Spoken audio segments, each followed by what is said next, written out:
Assalamu alaikum everyone. I am welcoming all of you in the reading skills course. Hi, Aksa Binnate Arif here, the instructor of this course. Let's quickly move towards the introduction of reading skills. Reading demands are not easy. Unfortunately, however, it is all too common for students to pay little attention to their own approaches to reading. That is, how they read and how they can improve the effectiveness and speed of their reading.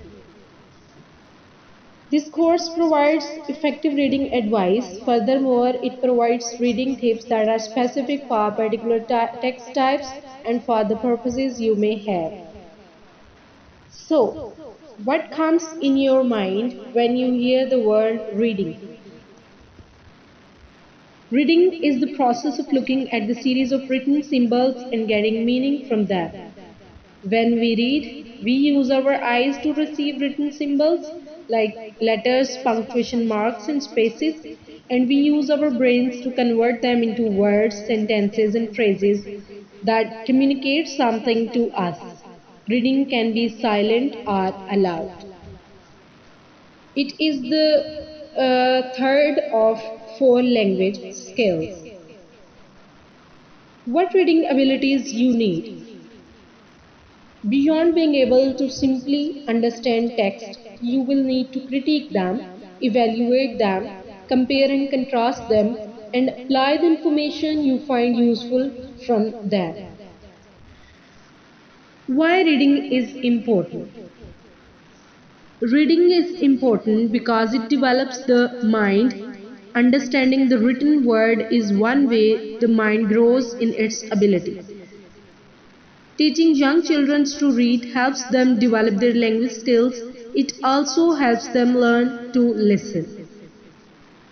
Through reading, you expose yourself to new things, new information, new ways to solve a problem, and new ways to achieve one thing. Who knows, you might actually explore one thing you really like, and it may end up becoming your career and success in the future. Reading exposes you to a world of imagination, showing you nothing is impossible in this world. By reading, you are exploring a different angle to see a thing you have now. Books are beyond imagination. It's like a huge spider web where you keep linking to more and more to things you knew. And things you just listen, structuring new solutions and answers. Now, coming towards the effective reading, a general advice.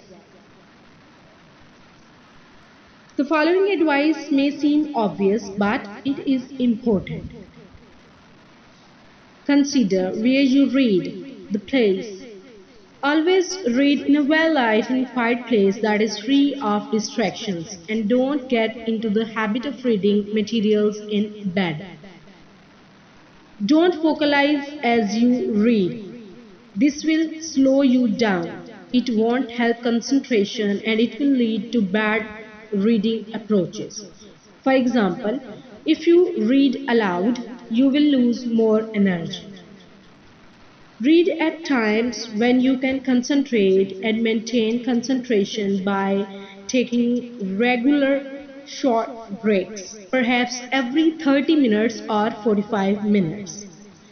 Set yourself reading tasks like 10 pages a day, one chapter, a section of a book, etc.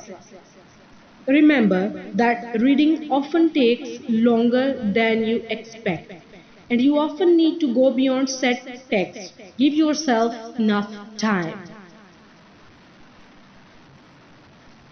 Now, effective reading involves SQ3R.